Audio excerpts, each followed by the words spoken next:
শিক্ষার্থীবৃন্দ, আশা করি সবাই ভালো আছো। অনলাইন ক্লাসের পক্ষ থেকে তোমাদেরকে স্বাগতম জানাচ্ছি। মোহাম্মদ নুরুল আমিন, বলদিয়া বলুহার মাধ্যমিক বিদ্যালয়, বাটালিপাড়া, বরিশাল। আজকে সপ্তম শ্রেণীর সাধারণ গণিত বই নিয়ে তোমাদের সাথে আলোচনা করতে চাই। ষষ্ঠ অধ্যায় বীজগণিতীয় ভগ্নাংশ। আমি আশা করছি তোমরা সবাই এই পাঠটি গ্রহণের জন্য প্রস্তুতি নিয়েছ। শিক্ষার্থীবৃন্দ, ভগ্নাংশ কাকে বলে, অর্থাৎ আমরা আজকে শিখব বীজগণিতীয় ভগ্নাংশ। যদি কোনো ভগ্নাংশের শুধু লব বা শুধু হর, অথবা লব এবং হর উভয়ই বীজগণিতীয় প্রতীক বা রাশি দ্বারা তৈরি হয়, সেগুলি বীজগণিতীয় ভগ্নাংশ। আমি উদাহরণ দিতে চাই এইভাবে: a/i, আবার লিখতে পারি x + 1/x + 2। এই দুটিকে আমরা বীজগণিতীয় ভগ্নাংশ বলব। এজন্য আমি সংজ্ঞায় বলেছি, কোনো ভগ্নাংশের যদি লব এবং হর, অথবা শুধু লব বা শুধু হর, বীজগণিতীয় প্রতীক যেমন a, অথবা বীজগণিতীয় রাশি যেমন x + 1, এই ভগ্নাংশটা তৈরি হয়েছে বীজগণিতীয় প্রতীক a দ্বারা, এবং নিচে হর হিসাবে আছে 5। এটি একটি বীজগণিতীয় ভগ্নাংশ। ওরকম আরেকটি দেখলাম যে x + 1/x + 2, এটিকেও আমরা বীজগণিতীয় ভগ্নাংশ বলব। প্রিয় শিক্ষার্থীবৃন্দ, এখন আসি আমরা সমতুল ভগ্নাংশ চিনে নেওয়ার জন্য। আমি একটু বোর্ডে লিখে নিচ্ছি: সমতুল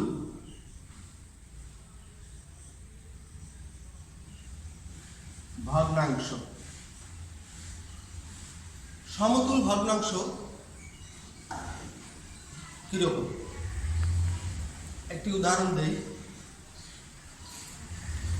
5/10, এই যে লব 5, একে একটি নির্দিষ্ট সংখ্যা আমি 2 দিয়ে গুণ করব। 5 × 2, ওরকম 5 লবকে যেমন 2 দ্বারা গুণ করেছি, হর 10কেও আমি 2 দ্বারা গুণ করি। অর্থাৎ এখানে কথাটা কি হলো, একটি নির্দিষ্ট অঙ্ক 2 দ্বারা এই ভগ্নাংশের লব এবং হরকে গুণ করলাম। আমি পাই কত? 10/20। এখন একটি নির্দিষ্ট ভগ্নাংশের লব ও হরকে কোন একটি নির্দিষ্ট অঙ্ক দ্বারা আমি গুণ করে আবার নতুন একটি ভগ্নাংশ পেলাম। এর ক্ষেত্রে 5/10কে আমি 10/20 এর সমতুল ভগ্নাংশ বলতে পারব। তাহলে শিক্ষার্থীবৃন্দ, তোমাদের কাছে যদি আমি প্রশ্ন করি যে একটি নির্দিষ্ট ভগ্নাংশের সমতুল ভগ্নাংশ তৈরি করতে গেলে কি করবে, অবশ্যই তোমরা বলবে ভগ্নাংশের লব এবং হরকে একটি নির্দিষ্ট সংখ্যা দ্বারা গুণ করে ভগ্নাংশ তৈরি করতে হবে। তাহলে প্রথম ভগ্নাংশটা হবে এই ভগ্নাংশের একটি সমতুল ভগ্নাংশ। প্রশ্ন আসতে পারে এরকম যে আসলে তাহলে ভগ্নাংশের হর এবং লবকে কি সবসময় একটি নির্দিষ্ট সংখ্যা দ্বারা গুণ করে আমরা সমতুল ভগ্নাংশ বের করব? না, আমরা অন্য সিস্টেমে বের করতে পারি। যেমন 5/10, আমি লব এবং হরকে একটি নির্দিষ্ট সংখ্যা দিয়ে ভাগ করতে চাই। সে সংখ্যাটি যদি বা সে অঙ্কটি যদি 5 হয়, তাহলে 5/5, অর্থাৎ আমি একটু লিখে দেখাই, 5/5 / 10/5। আমি কি কাজটি করলাম? আমি অবশ্যই লবকে একটি নির্দিষ্ট অঙ্ক 5 দ্বারা ভাগ করেছি, আর হরকে ওইরকম একটি নির্দিষ্ট সংখ্যা বা অঙ্ক দ্বারা ভাগ করেছি। 5/5 কত হয় ভাগফল? 1। 10/5 এটাকে আমরা লিখব 2। তাহলে শিক্ষার্থীবৃন্দ, এখন তোমরা 5/10 কে অবশ্যই 1/2 এর একটি সমতুল ভগ্নাংশ বলতে পারবে। তো শিক্ষার্থীবৃন্দ, আমরা কয়টি উপায়ে একটি নির্দিষ্ট ভগ্নাংশের সমতুল ভগ্নাংশ পেলাম? দুটি উপায়। লব হরকে একটি নির্দিষ্ট অঙ্ক দ্বারা গুণ করে, আর লব হরকে একটি নির্দিষ্ট অঙ্ক দ্বারা ভাগ করে। আশা করছি তোমরা বিষয়টা পরিষ্কার বুঝেছ। এরপরে আসি আমরা ভগ্নাংশের লঘুকরণ। ভগ্নাংশের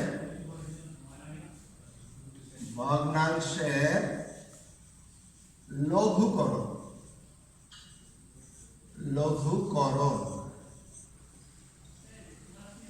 ভগ্নাংশের লঘুকরণ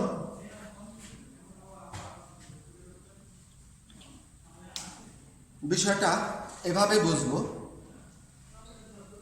যে কোনো একটি ভগ্নাংশের লব এবং হরের ভিতরে যদি কোনো সাধারণ উৎপাদক বা গুণনীয়ক না থাকে, এই অবস্থায় ভগ্নাংশটি লঘুকরণ অবস্থায় আছে আমরা ধরে নিতে পারি।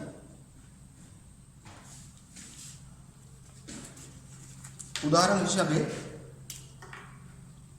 যেমন 4a² bc by 6ab² c, এই ভগ্নাংশটাকে আমরা কি করব? লঘুকরণ করব। এমন অবস্থায় এই ভগ্নাংশটাকে রূপ দিব বা পরিবর্তন করব যেন এই লব এবং হরের ভিতরে কোনো সাধারণ উৎপাদক না থাকে।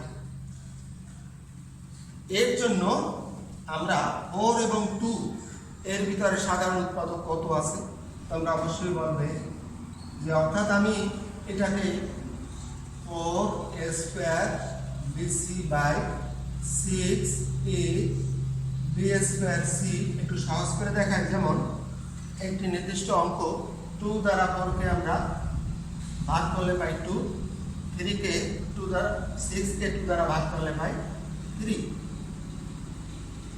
এখানে a² একটি সাধারণ উৎপাদক হিসাবে a বাদ দিলে a উপরে থেকে যায়, b² এখানে একটি b থাকবে, c এবং c ভাগ অবস্থায় বাদ হবে। তো আবার কি থাকলো? উপরে পেলাম টয়েস a 2a, নিচে পেলাম 3b। শিক্ষার্থীবৃন্দ, লক্ষ্য করলে দেখবে এই যে ভগ্নাংশটা দেয়া ছিল, এটাকে আমি এখানে সাধারণ উৎপাদক যে ছিল এটা সরিয়ে নিয়েছি। নেওয়ার পরে ভগ্নাংশটি যে রূপ নিয়েছে এটাকে আমরা বলবো এই ভগ্নাংশের একটি লঘুকরণ রূপ। তাহলে ভগ্নাংশকে লঘুকরণ কিভাবে করবে? ভগ্নাংশের হর এবং লবের ভিতরে যে সাধারণ গুণনীয়ক বা উৎপাদক আছে সেটাকে সরিয়ে দিতে হবে।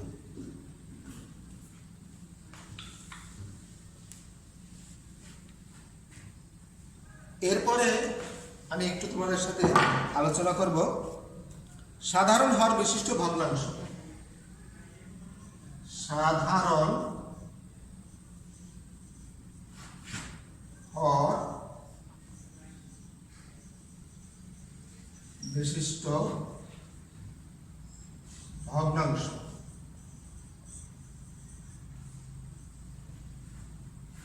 সাধারণ হর বিশিষ্ট ভগ্নাংশ এটার অন্য একটি নাম আছে যেটাকে বলবে সমহর বিশিষ্ট ভগ্নাংশ। সাধারণ হর কথার অর্থ সমহর, সম কথার অর্থ সমান। এই কাজটি করতে গেলে অর্থাৎ তোমাকে একের অধিক ভগ্নাংশ দেওয়া থাকবে, প্রতিটা ভগ্নাংশের হর কেমন হতে হবে? সাধারণ। সাধারণ এটার অন্য একটি কথা আমি কি বললাম? সম। সম কথাটাকে আরো যদি একটু আমরা বুঝে নিতে চাই তাহলে সমান। সমান মানে একই রকম, সম মানে সমান, আর সাধারণ হলো তাহলে এই তিনটা শব্দ এর অর্থ একই রকম। পরীক্ষায় প্রশ্ন আসতে পারে সাধারণ হর বিশিষ্ট ভগ্নাংশে রূপান্তর করো, সমহর বিশিষ্ট করে দেখাও, অথবা এইটা সাধারণত থাকে না।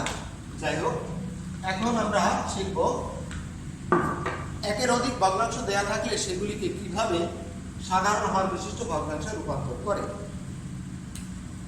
2/a² - 4, 2/a² - 4। আরেকটি ভগ্নাংশ আছে 5/a² + 3a, 5/a² + 3a - 10। এই ভগ্নাংশ দুটায় দুটি হর আছে। এখানে a² - 4, এখানে আছে a² + 3a - 10। এই হর দুটার লসাগু বের করো। শিক্ষার্থীবৃন্দ, তোমরা তো জানো যে বীজগণিতীয় একাধিক রাশির লসাগু বের করার ক্ষেত্রে প্রথম কাজটি হলো হর দুটিতে উৎপাদকে বিশ্লেষণ করতে হবে। তাহলে প্রথম হর অর্থাৎ প্রথম ভগ্নাংশের হর যেটা আছে এটা হলো a² - 4। একটি সূত্র অবশ্যই মনে আছে, যেটা হলো a² - b²। তোমরা লেখো a + b * a - b। এখানে a² কে a² হিসাবে, -4 কে আমরা 2 এর হোল স্কয়ার যদি ধরি, তাহলে হয়ে গেল কি এই সূত্রের মতো একটি রূপ এখানে দেখা গেল। a² - b² সমান যদি a + b * a - b হয়, তাহলে a² - 2a² কে আমরা লিখব এরকম যে a + 2 * a - 2। এরপরে দ্বিতীয় হর কত আছে? a² + 3a - 10। শিক্ষার্থীবৃন্দ, আমি গত ক্লাসে তোমাদেরকে মিডল টার্ম ব্রেক সম্পর্কে বেশ কিছু আলোচনা করেছিলাম, তো সেটাকে আবার একটু স্মরণ করিয়ে দিই। এই বীজগণিতীয় রাশিটায় কয়টি অংশ আছে? 3টি। প্রথম অংশটাকে আমরা এখানে সামনের সাইন সহ নামাই দিলাম, আর শেষেরটা এইটাকে একটু দূরে করে সরিয়ে নিলাম। মাঝে একটি সাইন আসবে প্লাস ইন্টু মাইনাস, আবার আসছে মাইনাস। চিন্তা করো, এখানে যে প্রান্তীয় অংশটি আছে 10, আমরা 10 বা 10 কে 5 × 2 আকারে আনতে পারি। 5 × 2 = 10, অথবা 10 × 1 = 10। তো শিক্ষার্থীবৃন্দ, আমার এখানে মাঝে 3a আছে। তা তোমরা বলবে অবশ্যই 5a এখানে লিখতে হবে 5a, আর এখানে লিখবে twice a। একটু কমন নেওয়ার চেষ্টা করি। এখানে কমন আছে a কমন নিলে a + 5। এখানে কমন আছে -2, সাধারণ উৎপাদক 2 আছে। 2 কমন নিলে a, এই মাইনাস দিয়ে মাইনাসকে গুণ করতে হবে, মাইনাসে মাইনাসে plus 5। Common into uncommon, a + 5 * a - 2। অতএব রাশিদ্বয়ের লসাগু আমাকে এখন বের করতে হবে। এই ক্ষেত্রে প্রথম হরের যে উৎপাদকে বিশ্লেষিত রূপটা আছে এবং দ্বিতীয় হরের যে উৎপাদকে বিশ্লেষিত রূপ আছে, এখান থেকে আমাকে লসাগু লিখতে হবে। একটু সংক্ষেপে লিখি। লসাগু সমান a + 2, আর কোথাও নেই, আমাকে a + 2 লিখতে হয় আনকমন হিসাবে। এটা বইতে এরকম আনকমন বা কোথায় কি এটা এভাবে পাবে না, সাধারণভাবে বলা হলো a - 2 লিখলাম, আর বাকি থাকলো হচ্ছে a + 5। তাহলে দুটি ভগ্নাংশকে যদি আমরা সাধারণ হর বিশিষ্ট ভগ্নাংশে রূপান্তর করতে চাই, তাহলে কি কাজ করবে? অবশ্যই হর দুটিকে উৎপাদকে বিশ্লেষণ করার মাধ্যমে আমরা লসাগু নির্ণয় করব। লসাগু পাওয়ার পরে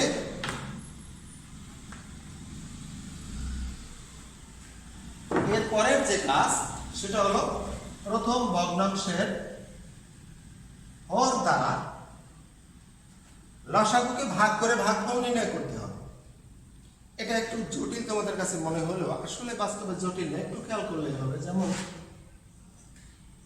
2/a² - 4 ইন্টু প্রাপ্ত ভাগফল দ্বারা লব এবং হরকে গুণ করে লিখতে হবে। শিক্ষার্থীবৃন্দ, আবার তোমাদের সুবিধার জন্য বলছি, এই যে আমি লসাগুটা পেলাম দুটি ভগ্নাংশের হর দ্বয়ের লসাগুকে আমি প্রথম ভগ্নাংশের হর দ্বারা ভাগ করব। প্রাপ্ত ভাগফলকে লব এবং হরকে গুণ করা হবে। এই যে হরের বিশ্লেষিত রূপ a+2 a-2, এখানে a+2 লসাগুতে আছে, a-2 আছে, অমিল আছে a+5, তাহলে ভাগফল তুমি a+5 ধরবে, 2 × a+5।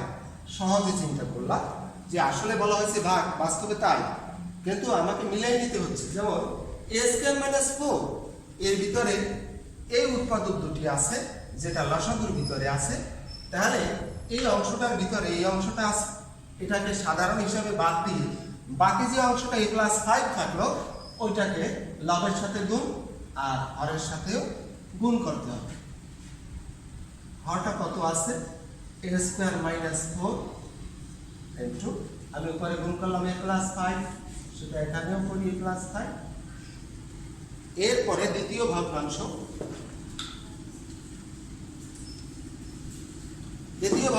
আছে 5/a² + 3a - 10 ইকুয়াল টু, খেয়াল করো, দ্বিতীয় ভগ্নাংশের আমরা যে উৎপাদকে বিশ্লেষণ করলাম সেখানে পেলাম কত? a+5 × a-2, উপরে লব হিসাবে 5 আছে, ইন্টু আমার ভাগফল কত? এই রাশিটার ভিতরে এই উৎপাদক দুইটা আছে যা লসাগুর মধ্যেও আছে, a+5 a+2 তাহলে ভাগফল হবে a+2।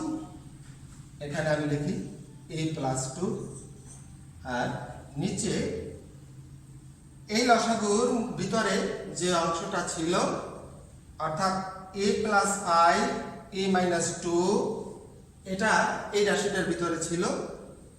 এখন এই রাশি দুটোর গুণফল আসে a² - 4 আর হচ্ছে a+5। শিক্ষার্থীবৃন্দ, আশা করছি বুঝতে পারছো। তাহলে তোমাকে কি করতে বলা হলো? দুটি ভগ্নাংশ দিয়ে সেই দুটোকে সমহর বিশিষ্ট ভগ্নাংশ রূপ দিতে বলা হয়েছে। এই ক্ষেত্রে আমি বলবো যে এই যে প্রদত্ত ভগ্নাংশ দুটি সমহর বা সাধারণ হর বিশিষ্ট ভগ্নাংশের রূপ হলো প্রথমটার জন্য এটা, দ্বিতীয়টার জন্য এটা। উত্তর হিসাবে এই দুটোই কমা দিয়ে লিখলে ভালো। শিক্ষার্থীবৃন্দ, আগামী অনলাইন ক্লাসের জন্য আশা রেখে আজকের মতো এখানেই শেষ করছি। আল্লাহ হাফেজ।